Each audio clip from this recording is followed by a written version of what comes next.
Por favor, abra a sua Bíblia.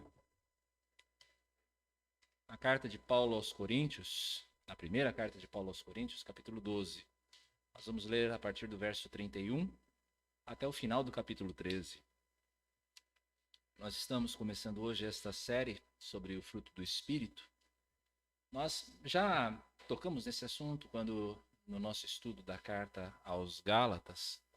E vimos ali que Paulo, ele contrapõe o fruto do Espírito às obras da carne. Esse fruto do Espírito não é obra da vontade humana, não é obra do seu esforço. Por mais que você possa trabalhar, por mais que você possa dedicar-se, você jamais vai conseguir fazer com que esse fruto surja na sua vida. Ele é fruto do trabalhar divino em nós, no nosso coração, por meio do seu Espírito. É apenas um fruto, mas ele possui diversas manifestações. Nós vamos, nesta série, abordar cada uma delas de uma maneira mais destacada. Hoje, eu quero falar a respeito de amor. Não do amor genérico, como quando nós dizemos eu amo chocolate, e nem mesmo do amor romântico que você ouve nas canções ou você assiste nos filmes. Mas aquele amor é muito mais elevado, muito mais sublime, um dom supremo, um caminho excelente, perene, que nos move como cristãos na prática do bem. Leamos então o texto de 1 Coríntios capítulo 12, a partir do verso 31. Entretanto, procurem com zelo os melhores dons. E eu passo a mostrar-lhes um caminho ainda mais excelente. Ainda que eu fale as línguas dos homens e dos anjos, se não tiver amor, serei como o bronze que soa, ou como o símbolo, um sino que retine. Ainda que eu tenha o dom de profetizar e conheça todos os mistérios e toda a ciência, ainda que eu tenha tamanha fé a ponto de transportar montes, se não tiver amor, eu nada serei. E ainda que eu distribua todos os meus bens entre os pobres, e ainda que entregue o meu próprio corpo para ser queimado, se não tiver amor, isso de nada me adiantará. O amor é paciente e bondoso. O amor não arde em ciúmes, não se envaidece, não é orgulhoso, não se conduz de forma inconveniente e não busca os seus interesses. Não se irrita, não se ressente do mal. O amor não se alegra com a injustiça, mas se alegra com a verdade. O amor tudo sofre, tudo crê, tudo espera, tudo suporta. O amor jamais acaba. Havendo profecias, desaparecerão. Havendo línguas, cessarão. Havendo ciência, passará. Pois o nosso conhecimento é incompleto e a nossa profecia é incompleta. Mas quando vier o que é completo, então o que é incompleto será aniquilado. Quando eu era menino, falava como menino, sentia como menino, pensava como menino. Quando cheguei a ser homem, desisti das coisas próprias de menino. Porque agora vemos como num espelho, de forma obscura. Depois, veremos face a face. Agora meu conhecimento é incompleto. Depois conhecerei como também sou conhecido. Agora, pois, permanecem a fé, a esperança e o amor, esses três. Porém, o maior deles é o amor. Vamos orar mais uma vez? Senhor amado, na sublimidade desse texto, na sublimidade da tua palavra, na beleza dela, Senhor, que certamente toca o nosso coração. Há muito a se aprender, há muita profundidade. Uma profundidade que os nossos olhos carnais, o nosso intelecto, Senhor, natural, é incapaz de aprender. Por isso, Senhor, nós declaramos a nossa necessidade do Teu Santo Espírito a nos iluminar. Agora, Senhor, ilumina aquele que prega. Que ele seja fiel ao Pai querido em cada palavra. E a cada coração também que recebe esta mensagem, Senhor. Seja um solo, ó Deus, fofo, um solo fértil, ó Deus querido, para a Tua palavra, em onde esta semente, ó Deus, que será lançada, possa encontrar, ó Deus, o alimento necessário, ó Deus, para crescer forte, saudável, sadia, ó Deus, em uma vida transformada por Jesus. Nós oramos, ó Pai, no nome dele, do nosso Salvador. Amém. Irmãos queridos, 1 Coríntios não é, em absoluto, já que vamos falar de amor, não é em absoluto uma carta de amor. Corinto era uma igreja profundamente dividida por diversos motivos. Você vai encontrar problemas de divisão por causa de liderança, em que alguns acreditavam que eram de Pedro, outros eram de Paulo, outros eram de Apolo, e havia aqueles que acreditavam que eram de Cristo. Problemas de liderança, de divisão por liderança. Outros que tinham problemas que se dividiam por causa de questões no culto, como o uso do véu, ceia e assuntos semelhantes. Outros se dividiam porque pensavam não terem limites na sua liberdade cristã e poderiam usá-la da maneira que bem quisessem. Na sessão específica aqui, em que a nossa passagem se insere, a divisão da igreja se caracteriza por uma divisão acerca dos dons espirituais, em que alguns, alegadamente possuindo dons de sinais, como dons de cura, e mais especificamente o dom de línguas, a glossolalia, aquela capacidade de falar outras línguas, tanto línguas conhecidas como línguas supostamente espirituais, eles se achavam superiores do que aqueles que eram incapacitados em fazer a mesma coisa. Paulo vai dizer, no imediato, antes do texto que nós lemos, que todos os dons são importantes.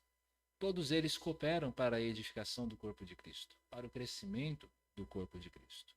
Entretanto, Paulo passa a tratar daquele que é o mais sublime de todos os dons, o maior de todos os dons. E o maior de todos os dons, segundo Paulo, é o amor. Esse é um texto, meus irmãos, sublime, tão sublime quanto o amor que ele retrata. É uma bela poesia, na verdade. Paulo está aqui, talvez, no auge da sua capacidade literária, num texto em prosa, revelando um espírito profundamente poético, na sua essência. Na forma, ele não é uma poesia, mas na sua essência, ele é tremendamente profundo, ilustrativo, poético, bonito demais de se ler. Um hino que canta a excelência do amor cristão. Tão belo que certamente você já viu esse texto sendo usado em algum casamento. Muitos casamentos usam esse texto na pregação, na palavra de incentivo do pastor ao casal. É claro, ele pode ser perfeitamente aplicável, porque afinal essa é uma ocasião de celebração do amor. Mas ele vai muito além do amor de um homem e de uma mulher. Ele abrange esse tipo de amor, é claro, mas ele não se limita a ele. Paulo ordena que nós, cristãos, devemos buscar com zelo, com atenção, com cuidado, com dedicação, o dom supremo do amor. Eu e você devemos buscar com zelo o dom supremo do amor. Devemos fazê-lo, devemos buscar o dom supremo do amor, porque, primeiro, ele é a razão do que nós fazemos. Ele é a motivação por detrás do que nós fazemos, como igreja, como cristãos. Segundo, devemos buscar esse dom supremo pela sua excelência. Ele é um dom excelente. E terceiro, devemos buscar esse dom supremo do amor pela sua perenidade, pela sua permanência. Vejamos primeiro que nós devemos buscá-lo porque ele é a razão do que nós fazemos. Paulo vai mostrar para nós nos versos 1 a 3 que mesmo as melhores virtudes, as melhores práticas que eu e você possamos desenvolver, todas elas são absolutamente inúteis se não houver amor por detrás delas. Se o amor não for o motivador. O amor, meus irmãos, é a motivação da verdadeira espiritualidade. É o amor o motor da verdadeira piedade. Sem o amor, espiritualidade e piedade são absolutamente ocas, são absolutamente sem sentido. É isso que Paulo está mostrando nos versos 1 a 3. Ele vai mostrar nesses versículos que as línguas nas quais boa parte da igreja coríntia tanto se apoiavam, sem amor, não passam de barulho, não passam de ruído, não edificam ninguém. Pior do que isso, o exercício de dons de sinais, sem amor, é uma fonte de orgulho, é uma fonte de prepotência. Nós podemos observar isso de maneira bastante prática quando observamos a igreja de muitos de nossos irmãos pentecostais, em que, por causa desta questão do batismo no Espírito Santo, uma suposta segunda experiência de batismo, em que os crentes recebem uma porção especial do Espírito, eles passam a falar em línguas, isso divide a igreja em crentes de primeira e de segunda categoria. É claro, isso não é oficial, isso será negado certamente se você questionar um pentecostal a esse respeito. Mas na prática, o que nós observamos é justamente isto acontecendo. Com amor, entretanto, sejam línguas, seja qualquer outro dom, o que você tem é a edificação do corpo de Cristo. É o corpo sendo edificado à semelhança do seu Senhor. Mas não nos apressemos e não nos alegremos a entender que essa passagem venha para trazer uma palavra apenas aos nossos irmãos pentecostais, porque logo na sequência Paulo vai falar a respeito de profecia e ciência, algo que eu e você, como reformados, como presbiterianos reformados, conhecemos muito bem. É muito bom, né, realmente nós termos uma teologia saudável. É excelente que a nossa ortodoxia seja uma ortodoxia doutrinária bem estabelecida, ou seja, algo coerente com a palavra de Deus. Mas se não houver amor por detrás dessa teologia correta, ela é uma letra morta. Ela é algo sem vida, que vai produzir apenas ovelhas gordas, por excesso de alimento e por falta de exercício. Com amor, entretanto, uma teologia saudável, uma ortodoxia fundada na palavra de Deus, chama o pecador ao arrependimento. Chama o pecador à conversão. Anima, exorta, consola os crentes. Mesmo a fé, como Paulo mostra aqui, que é algo essencial, certamente, sem amor é algo inútil. Uma fé, a fé pode operar um sinal tão grande quanto transportar um monte. Mas se ela não for embasada no amor, se o amor não for a motivação no exercício desta fé, ela não vai conduzir o coração de ninguém para mais perto de Deus. Nem aquele que transporta o monte, nem aquele que presencia o sinal. As boas obras, Paulo está falando delas também nos versos aí 1 a 3, confira aí principalmente no verso 3, e ainda que eu distribua todos os meus bens entre os pobres, ele está falando aqui de caridade, do cuidado com o pobre, com a misericórdia, mesmo as boas obras são evidência da fé. Nós sabemos disso, mas sem o amor, as boas obras são um alimento perfeito, são a perfeita nutrição da vaidade. Da mão esquerda vendo aquilo que a direita faz. Mesmo o martírio, meus irmãos, mesmo o entregar a própria vida em razão do testemunho de Cristo, sem amor é alguma coisa inútil. Pode parecer o supremo ato de entrega, mas se não houver amor, não existe busca pela glória de Cristo. Existe busca pela glória da sua própria. Como tantas vezes nós vimos acontecer na história da igreja cristã, em que alguns irmãos se entregavam, não por causa do testemunho em si, mas porque queriam ver o seu valor reconhecido pela igreja. Mas o que é amar? Já que estamos falando tanto de amor aqui, é importante nós esclarecermos qual é a natureza desse amor. Há 3 palavras gregas que caracterizam o amor: eros, filéu e agape. 3 palavras gregas. O eros é o amor desejo, é o amor carnal, é a paixão da carne. Não se trata desse amor eros que se está falando aqui. Filéu é aquele amor do amigo, é o amor da afeição, é aquilo que talvez nós reconheçamos pelo gostar da pessoa. Esse também não é o amor que Paulo retrata aqui. O amor que Paulo fala aqui é o agape. Aquele amor que geralmente é associado à pessoa de Deus, mas não exclusivamente. O agape é o amor escolha. É aquele em que eu me escolho me entregar, me renunciar, entregar em favor do outro, abrir mão dos meus próprios desejos, das minhas próprias necessidades para atender o outro. É o amor opção, aquele que se dá por benignidade, um amor que se entrega sem esperar satisfação, que não espera nada em troca. O autor americano Charles Swindoll, Chuck Swindoll, falando a respeito desse amor, diz que ser altruísta na atitude atinge o âmago do nosso ser. Significa que estamos dispostos a abrir mão de nosso próprio conforto, nossas próprias preferências, nossa própria agenda, nossos próprios desejos para o benefício dos outros. Esse é o amor de que Paulo está falando aqui. que é a motivação de todas as boas coisas que nós fazemos. Irmãos amados, amor é a única motivação legítima para o bem.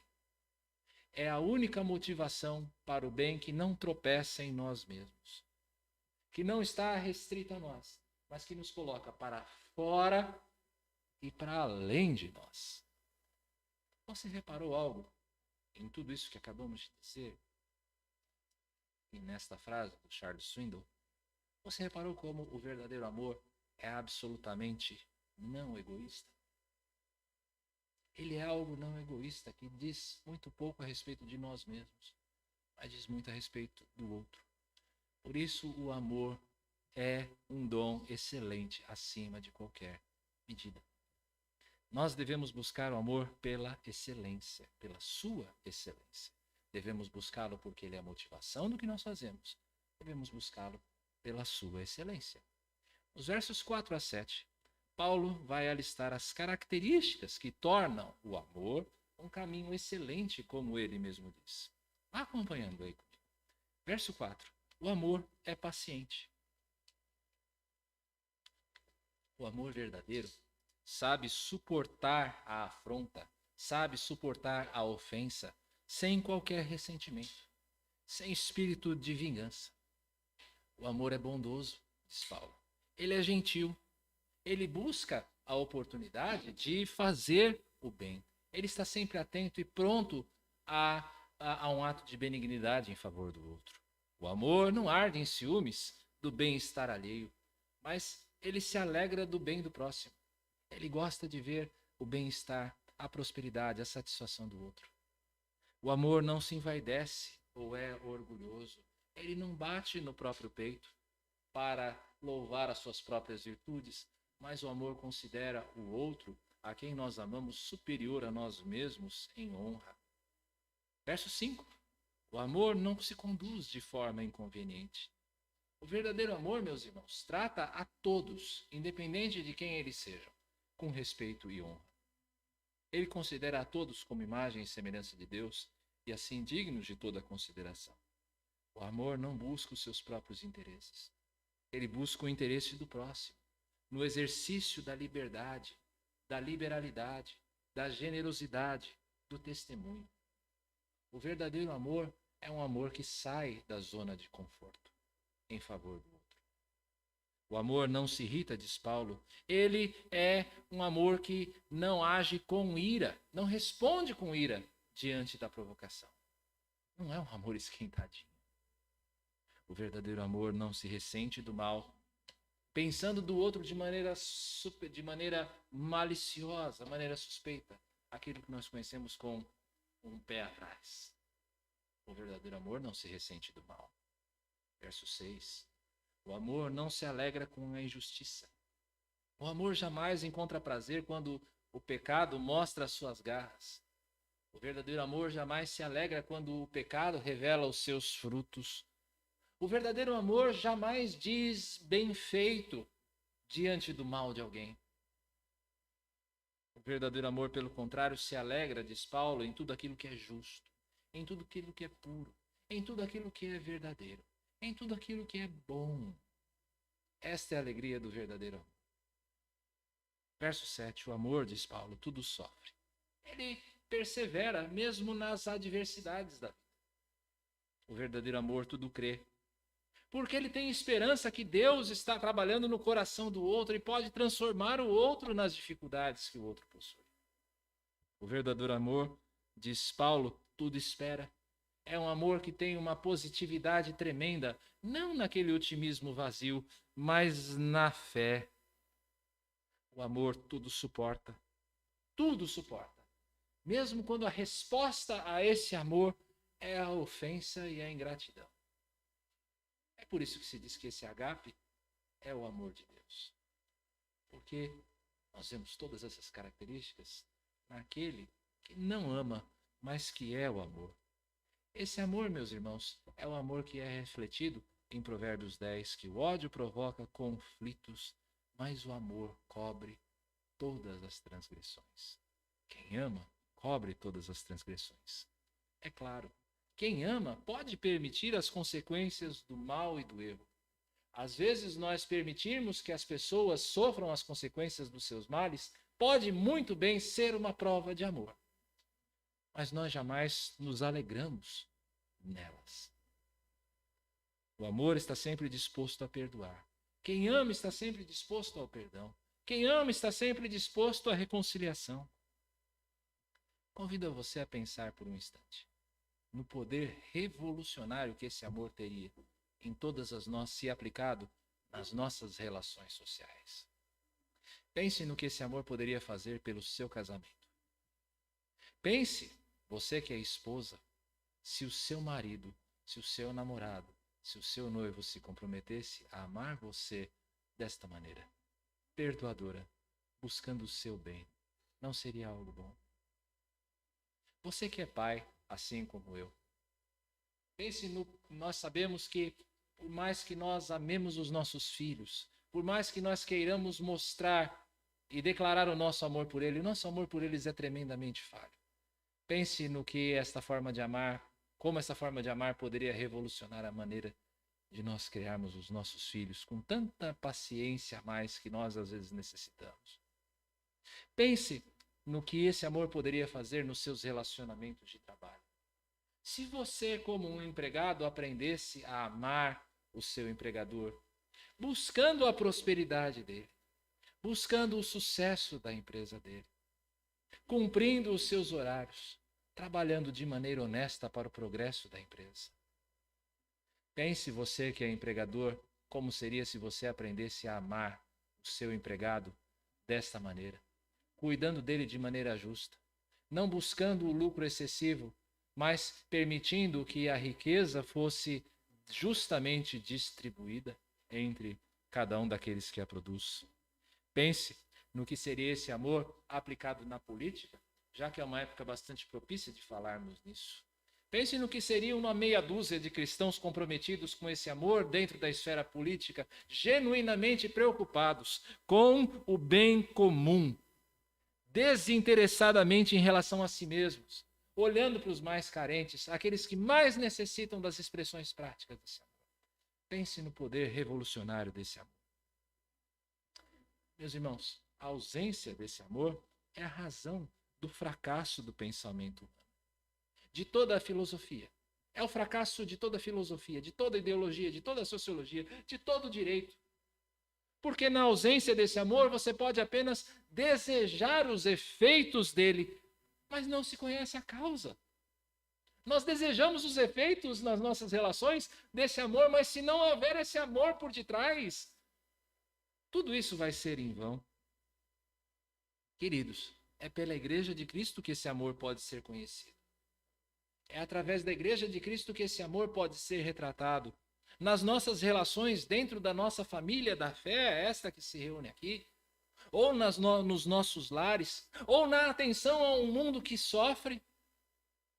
É aí que o amor pode ser verdadeiramente revelado pela Igreja do Senhor Jesus.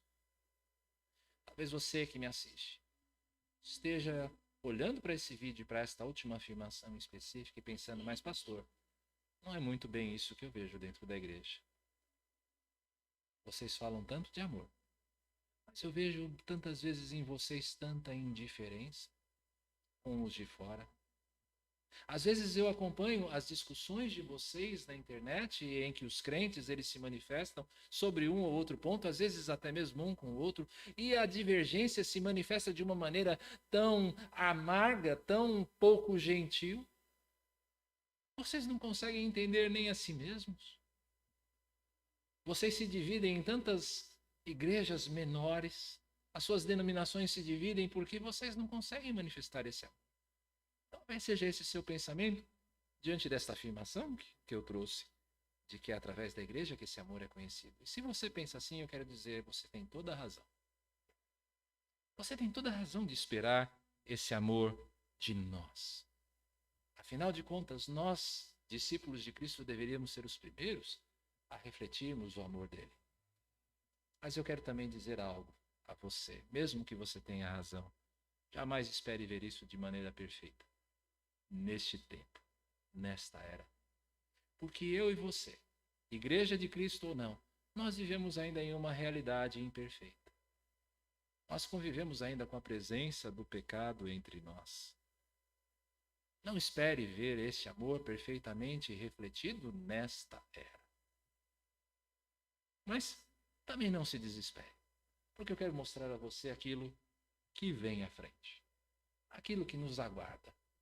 E é isso que deve encher o seu coração de esperança e de alegria, seja você um crente ou não. Devemos buscar o dom supremo, com zelo, o dom supremo do amor, porque ele é a motivação do que nós fazemos, pela sua excelência e pela sua perenidade. Devemos buscar o dom perfeito do amor pela sua perenidade. Versos 8 a 13, nós temos um elogio a essa perenidade, a esta permanência, a essa estabilidade do amor. Paulo diz aqui, tudo o mais passa, todas as coisas passarão, mas o amor permanece. Mas isso não acontece agora, nessa era em que o pecado ainda se faz presente. Reforço isso. O que nós vivemos aqui, Paulo diz, ainda é algo incompleto. É algo como o conhecimento de um menino, veja o verso 11. Paulo diz aqui no verso 11, quando eu era menino, falava como menino, sentia como menino, pensava como menino. Uma criança, meus irmãos, pensa, pondera, age de acordo com o seu conhecimento parcial da vida e do mundo. Uma criança não age como um adulto, por exemplo, em relação ao trato social, de como se portar à mesa, de como se portar numa conversa com outras pessoas. Às vezes elas se batem, às vezes elas se mordem, não é verdade, papais e mamães? Uma criança não age como um adulto em relação aos perigos desse mundo. Ela não tem aquela malícia, entre aspas, em relação às dificuldades, ao falar com uma pessoa estranha, que talvez seja alguém com más intenções para com ela. Falta ainda a criança conhecer todo o mundo para agir com mais prudência. Uma criança não age como um adulto, simplesmente porque ela age coerentemente com aquilo que ela sabe. E o que ela sabe é um conhecimento incompleto. Quando a criança cresce, entretanto, o modo de pensar, de sentir, de agir é deixado para trás. Ele amadurece. Pelo menos é esta a expectativa, não é?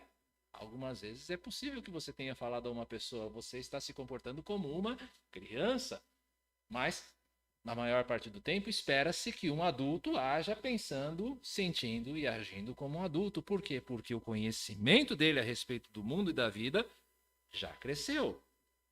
Assim é conosco na presente era, meus irmãos. Nesta época, nós agimos como crianças. Nós agimos de acordo com aquilo que nós conhecemos, de maneira incompleta, de maneira imatura, fruto de uma visão parcial da realidade espiritual em que nós estamos inseridos. Nós não conhecemos tudo que deveríamos conhecer e assim nós agimos. Por isso, o nosso amor é incompleto. Verso 12. Tá? Essa visão parcial, mais uma vez ilustrada. À época, os espelhos que eram usados não eram os espelhos de vidro que nós temos hoje. As pessoas usavam espelhos feitos de bronze, e a cidade de Corinto era especialmente hábil. Havia artesãos hábeis na produção de espelhos de bronze. Talvez por isso Paulo use essa ilustração aqui. O reflexo que aparecia num espelho de bronze era um reflexo impreciso, borrado. Era a pessoa, era reconhecível a pessoa, mas ele não refletia à perfeição quem era a pessoa. Era como um borrão, como algo obscuro, impreciso. E mesmo que nós tirarmos hoje uma foto com uma câmera de 40 megapixels, 48 megapixels, ela vai mostrar o seu rosto, com toda a sua beleza, com todas as suas imperfeições, mas aquela foto ainda não é você. Ainda está faltando alguma coisa naquela foto. Assim, meus irmãos, também, todo amor, toda virtude se mostram nesta vida, nesta era, como um borrão, como um espelho embaçado. Tudo é parcial. Mas o que é esse completo que Paulo diz aqui, que transforma toda a realidade e que vem para aniquilar aquilo que é incompleto? A dica está no verso 12 do nosso texto. Ele nos diz que a era completa é aquela em que nós veremos face a face. O que é esse face a face?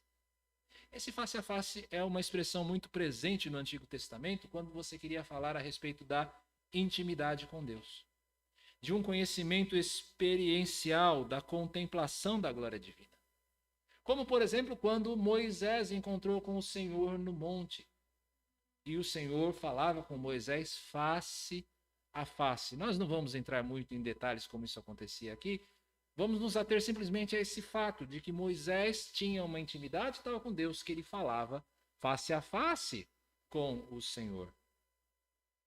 Isso nos diz a respeito do que é o completo. Veja só a ocasião descrita em Apocalipse 22, versos 3 a 4, que vai nos mostrar o que é o completo de Paulo. Falando a respeito da Nova Jerusalém, o apóstolo João registra que nunca mais haverá qualquer maldição. Nela, na Nova Jerusalém, estará o trono de Deus e do Cordeiro. Os seus servos o adorarão, contemplarão a sua face e na sua testa terão gravado o nome dele. O que é completo, meus irmãos, é algo que aponta para a vinda do Senhor Jesus. É na vinda do Senhor Jesus que o completo há de se revelar. É na vinda do Senhor Jesus que nós vamos conhecer a Deus como nós somos conhecidos por Ele, com os sentidos, experiencialmente. Nesta era, diz Paulo, nós necessitamos da fé que nos assegura de que nós estamos unidos a Ele. Como eu sei que eu estou unido a Cristo? Pela fé tão somente. Nesta era aqui em que nós vivemos, nós necessitamos da esperança de uma herança eterna. Eu sei que esse mundo tem as suas dificuldades, as suas lutas, mas a esperança, o que me faz viver com esperança é a certeza de que existe uma herança me aguardando e ninguém vai poder roubar esta minha herança, que está guardada numa nova cidade onde o rei habita. Mas mesmo fé e esperança, diz Paulo, vão se tornar obsoletas diante da realidade da Nova Jerusalém, essa cidade em que o Senhor é o seu templo e o seu rei. Quando a Nova Jerusalém chegar, eu não vou precisar de fé e de esperança, a realidade vai estar ali. Nada mais vai estar obscuro. Tudo vai estar às claras. Não vão existir mais véus. Nada mais será como um espelho borrado. Não haverá mais o conhecimento infantil da criança, mas a maturidade espiritual da ressurreição, que vai levar a mim e a você a falar, a pensar, a agir concordemente com Cristo. A pregação, meus irmãos, vai ser obsoleta. Para que vai precisar de um homem explicando para você aquilo que está diante dos seus olhos? A ciência vai ser obsoleta. Para que preciso de conhecimento? Para que eu preciso de pesquisa diante da revelação perfeita, completa de Deus na face de Cristo? Os dons vão ser obsoletos. Para que dons se eu não preciso de mais nenhuma edificação? Eu já vou ser a noiva de Cristo, ataviada para Ele, adornada como uma noiva. Eu não preciso mais ser edificado quando o Senhor Jesus vier. Nós vamos ter a obra divina da redenção completa finalmente. Todas as coisas passarão, meus irmãos. Profecia, dons, ciência, boas obras, sofrimentos, amarguras, barreiras esse amor, mas o amor permanece. E ele permanece agora perfeito, sem mácula, sem segundas intenções, no cumprimento perfeito do grande mandamento de amarmos uns aos outros. O verdadeiro amor. Aquele que nós não conseguimos vê-lo ainda perfeitamente, porque nós vivemos nessa era de pecado. Que você que nos assiste esperaria ver na igreja e que não consegue ver. Esse amor existe e ele está a caminho. Abramos mão então, meus irmãos. Nós os que cremos. Abramos mão daquilo que é passageiro. Se o amor é aquilo que permanece e tudo mais passará, abramos mão daquilo que é passageiro em favor desse amor. Abra mão das suas cobiças tolas. A gente deseja tantas e tantas coisas nessa vida que não vão trazer resultado absolutamente nenhum para a eternidade. Abra mão das suas cobiças tolas.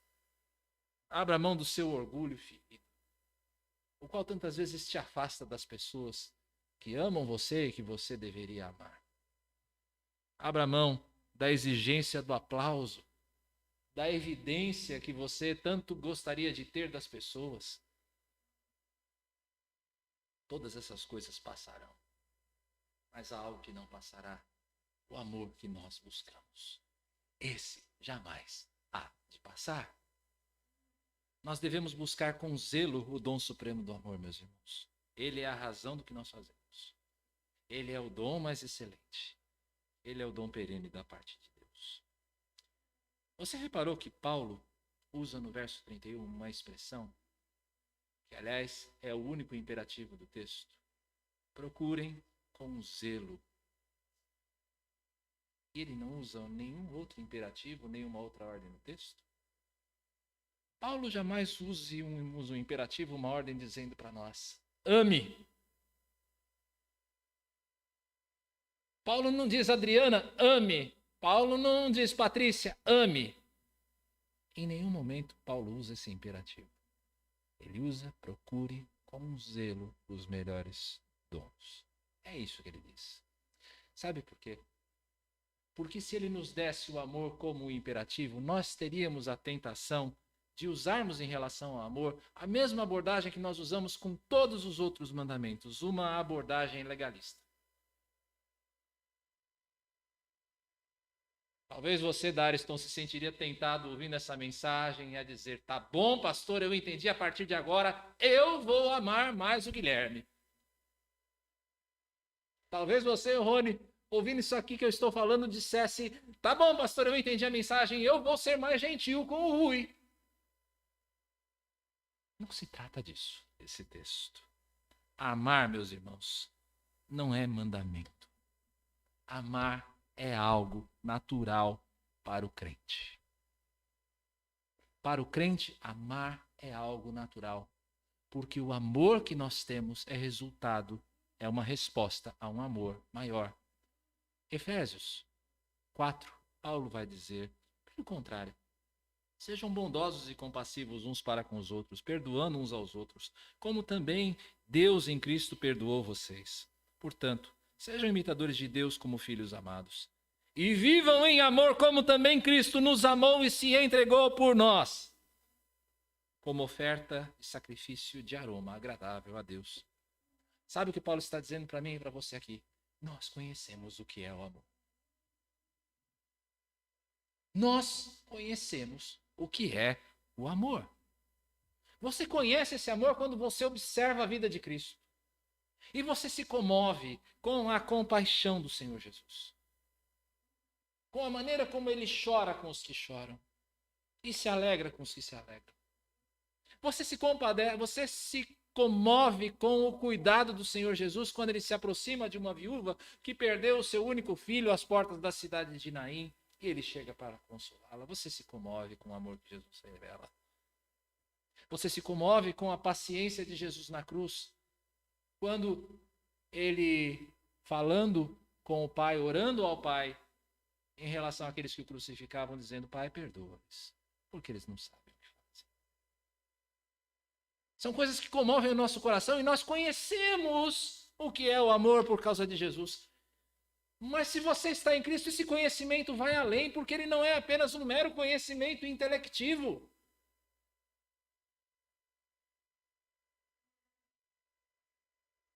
Não é um conhecimento meramente intelectual de observação. Nós conhecemos esse amor, meus irmãos, nós que estamos em Cristo, conhecemos esse amor por experiência, porque eu e você somos objeto desse amor. Nisto nós conhecemos o amor, que Cristo deu a sua vida por nós.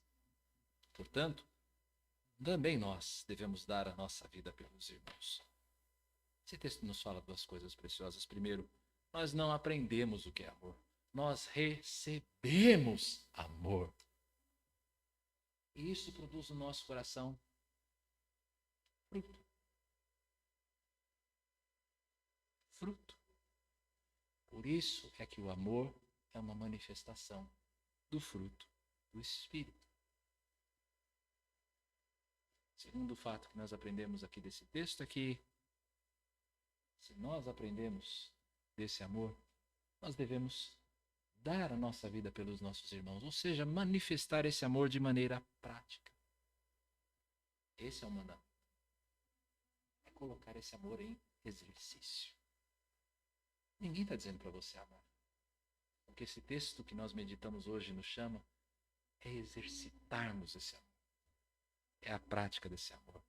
O nosso amor uns pelos outros, meus irmãos, é fundado e modelado pelo amor de Deus que foi revelado em Jesus Cristo. É Ele o fundamento, é Ele o molde para nós. O que é que nos cabe então como cristãos? Nós sermos reflexo deste amor. Tá certo, ainda é o reflexo do espelho de bronze, imperfeito, obscuro, mas mesmo assim um reflexo. Para que as pessoas conheçam o amor de Deus, o que é o amor de Deus através de nós. E também sermos um canal desse amor para outros. Um canal de bênçãos. É exercício, é colocar o amor em prática no dia a dia. O amor, meus irmãos, é o vínculo que nos une como igreja e que torna a experiência de ser igreja alguma coisa real. Alguma coisa diferenciada de qualquer outra coisa que nós possamos encontrar, de qualquer outra experiência. Nós temos como igreja de colocar o nosso amor em prática, de exercitá-lo. Amar, meus irmãos, é o exercício final de transformação, da nossa transformação, na vida de pessoas a quem nós sinceramente amamos. Vamos orar. Querido Deus,